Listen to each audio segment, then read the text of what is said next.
Alhamdulillah, Alhamdulillahil qail. A'udzu billahi minasyaitonir rajim. Ahasiban nasu an yutraku ay yaqulu amanna wa hum la yuftanun. Asyhadu an la ilaha illallah wahdahu la syarika lah. Wa asyhadu anna Muhammadan abduhu wa rasuluh. Allahumma salli wa sallim wa barik ala habibina wa syafi'ina Muhammadin asyrafil anbiya'i wal mursalin wa ala alihi wa sahbihi ajma'in wa tabi'ina lahum bi ihsani ila yaumiddin. Amma ba'd. Fa ya ibadallah, ittaqullah wa tazawwadu fa inna khairaz zadi taqwa faqad fasal muttaqun. Sidang jemaah yang dirahmati Allah sekalian, saya berpesan kepada diri saya dan menyeru sidang Jumaat yang dikasihi sekalian, marilah sama-sama kita meningkatkan ketakwaan kepada Allah Subhanahu wa taala dengan bersungguh-sungguh melaksanakan segala perintahnya dan meninggalkan segala larangannya. Mudah-mudahan kehidupan ini mendapat keberkatan di dunia dan di akhirat. Khatib hari ini akan membicarakan khutbah yang bertajuk Hikmah dalam hijrah. Sidang Jumaat yang dirahmati Allah, alhamdulillah kita telah masuk ke dalam bulan Muharram, menandakan masuknya tahun baharu hijrah. Marilah sama-sama kita memanjatkan rasa syukur kehadirat Allah Subhanahu wa taala yang telah memberi nikmatnya kepada kita semua, yaitu dengan menggunakan nikmat itu ke jalan yang diridainya dan bersyukur atas nikmatnya. Barang siapa bersyukur, nescaya Allah Subhanahu wa taala akan menambah nikmat itu. Sebagaimana dalam surah Ibrahim ayat 7, Allah Subhanahu wa taala berfirman, A'udzubillahi minasyaitonirrajim. Wa iz ta'azzana rabbukum la in syakartum la azidannakum wa la in kafartum inna 'adzabi la syadid. Shadaqallahul azim. Maksudnya, dan ingatlah ketika Tuhan kamu memberitahu, demi sesungguhnya jika kamu bersyukur niscaya aku akan tambahi nikmatku kepada kamu, dan demi sesungguhnya jikalau kamu kufur ingkar, sesungguhnya azabku amatlah keras. Sebagai usaha dan daya kita telah meningkatkan keimanan dan ketakwaan kepada Allah Subhanahu wa taala, maka melalui datangnya tahun baharu Hijriah ini, marilah kita mengimbas dan melihat sejarah masa silam, khususnya di masa perjuangan Nabi sallallahu alaihi wasallam dan para sahabat baginda ketika menegakkan agama Allah Subhanahu wa taala. Kisah perjalanan hijrah Nabi Muhammad sallallahu alaihi wasallam dari kota Mekah ke kota Madinah bersama beberapa orang sahabat mencatatkan banyak hikmah dan ibrah, sama ada yang tersurat apatah lagi yang tersirat. Sebagai orang yang beriman, kita wajib mengambil iktibar dan peristiwa ini. Kesusahan dan kepayahan yang dilalui oleh Rasulullah sallallahu alaihi wasallam bersama rombongan muhajirin begitu sukar untuk digambarkan. Sidang Jumaat yang dimuliakan Allah Subhanahu wa taala, peristiwa hijrah dan akan tetap relevan dikaitkan dengan konteks ruang dan waktu sekarang ataupun masa akan datang. Nilai-nilai yang terkandung dalam peristiwa hijrah itu tetap sesuai dijadikan rujukan kehidupan atas dasar iman, dan para sahabat radhiyallahu anhum sanggup meninggalkan kampung halaman, meninggalkan harta benda, mereka rela berpisah dengan orang yang dicintainya semata-mata memenuhi perintah Allah Subhanahu wa taala. Peristiwa hijrah juga mengajar kita untuk melaksanakan sesuatu ibadah itu dengan ikhlas semata-mata mengharapkan keridhaan Allah Azza wa Jalla, sebagaimana hadis sahih yang diriwayatkan daripada Sayyidina Umar ibnu Al-Khattab yang bermaksud, setiap amalan perbuatan itu bergantung niatnya, dan bagi setiap orang mendapatkan apa yang diniatkan. Barang siapa yang niat berhijrah kepada yaitu keridhaan Allah dan Rasulnya, maka hijrahnya pada Allah dan Rasulnya. Barang siapa yang niat hijrahnya untuk mendapatkan dunia atau karena wanita yang ingin dinikahinya, maka hijrahnya sesuai apa yang dia niatkan. Hadis riwayat Al-Bukhari. Sidang Jumat yang dirahmati Allah Subhanahu wa taala. Dalam kehidupan kita hari ini, berbagai bentuk ujian dan cabaran yang menanti di setiap perjalanan kita. Ingatlah bahawa sesungguhnya ujian dan cabaran-cabaran itu tidaklah dapat sebanding dengan ujian-ujian yang telah dilalui oleh Rasulullah sallallahu alaihi wasallam dan orang-orang yang terdahulu. Allah Subhanahu wa taala tidak akan membiarkan orang-orang yang beriman hidup di atas dunia ini tanpa diuji. Allah Subhanahu wa taala berfirman dalam surah Al-Ankabut ayat 2. A'udzubillahi minasyaitonir rajim. Ahasiban nasu ayyutraku ayyaqulu amanna wa hum la yuqtanun. Shadaqallahul azim. Maksudnya, patutkah manusia menyangka bahawa mereka akan dibiarkan dengan hanya berkata, kami beriman, sedangkan mereka tidak diuji, yaitu dengan sesuatu cobaan. Dunia inilah tempat kita menyerahkan ketaatan kepada Allah Subhanahu wa taala.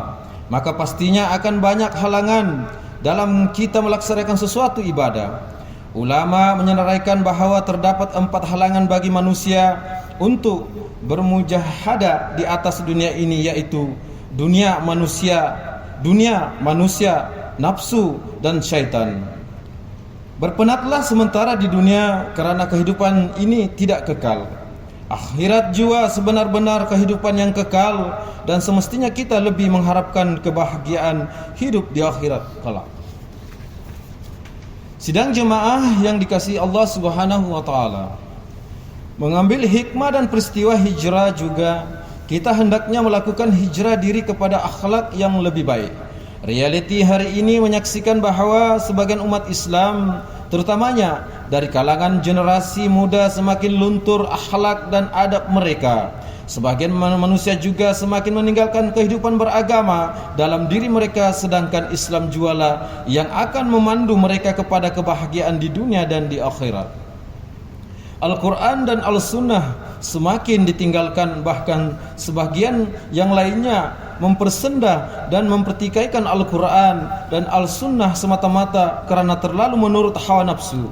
Inilah fitnah akhir zaman yang menjadi kebimbangan kita semua. Kita semua bertanggungjawab dalam memperbetulkan keadaan ini.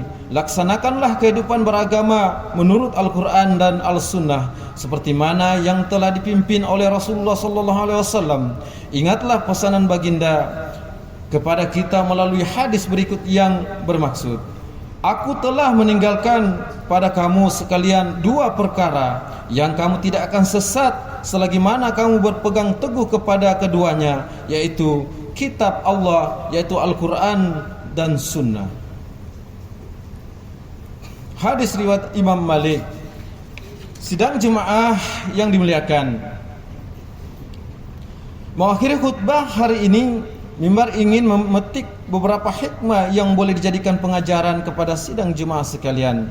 Yang pertama, peristiwa hijrah mengajar kepada kita bahawa tiap-tiap orang yang beriman itu akan sentiasa diuji berdasarkan kepada tahap keimanan masing-masing.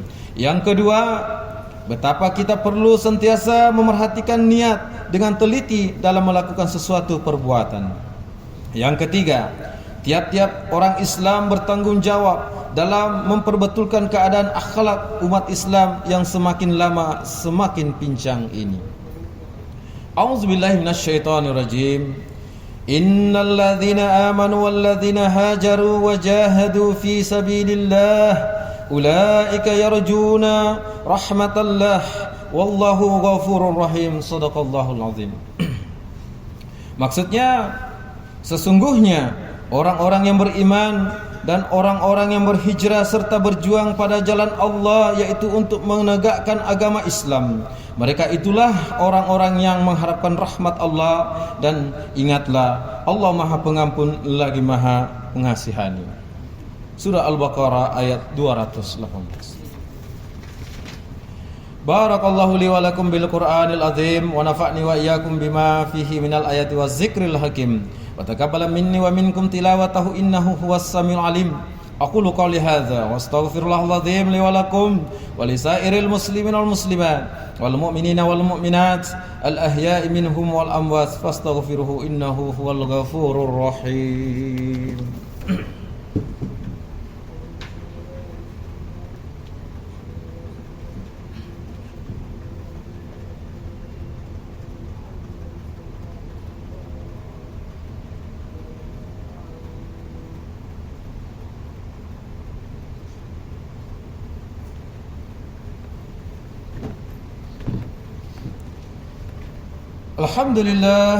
Alhamdulillahi rabbil alamin wassalatu wassalamu ala sayyidina Muhammadin nabiyil ummi wa ala alihi wa ashabihi at-tarihin wa man tabi'ahum bi ihsan ila yaumiddin.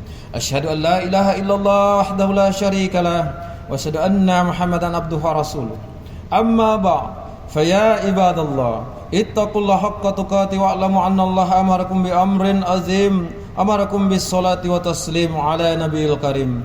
فقال الله تعالى إن الله ملائكته يصلوا على النبي يا أيها الذين آمنوا صلوا عليه وسلموا تسليما اللهم صل على سيدنا محمد وعلى آل سيدنا محمد كما صليت على سيدنا إبراهيم وعلى آل سيدنا إبراهيم وبارك على سيدنا محمد وعلى آل سيدنا محمد كما باركت على سيدنا إبراهيم وعلى آل سيدنا إبراهيم في العالمين إنك حميد مجيد. اللهم ارض عن الخلفاء الراشدين وعن بقية الصحابة والقرابة أجمعين وعن التابعين والتابعي التابعين ومن تبعهم بإحسان إلى يوم الدين وارض عنا معهم يا أكرم الأكرمين.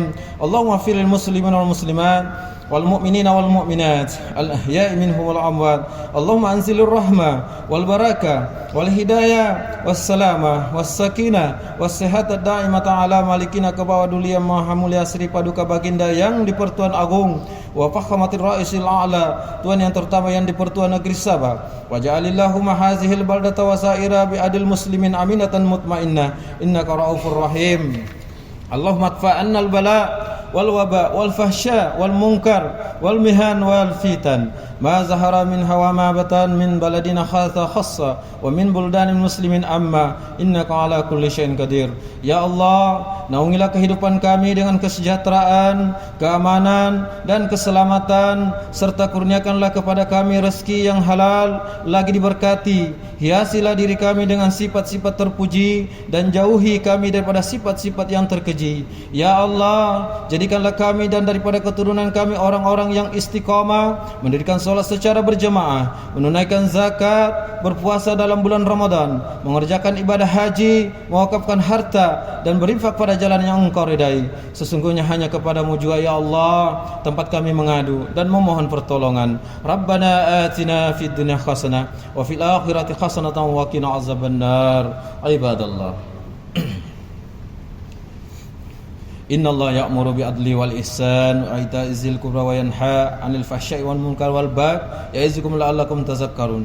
Fazkurullahal azim yazkurkum wazkuruhu 'ala ni'amihi yazidkum was'aluhu min fadli yu'tikum wa ladzikrullahul akbar wallahu ya'lamu ma tasna'un. Aqimus shalah.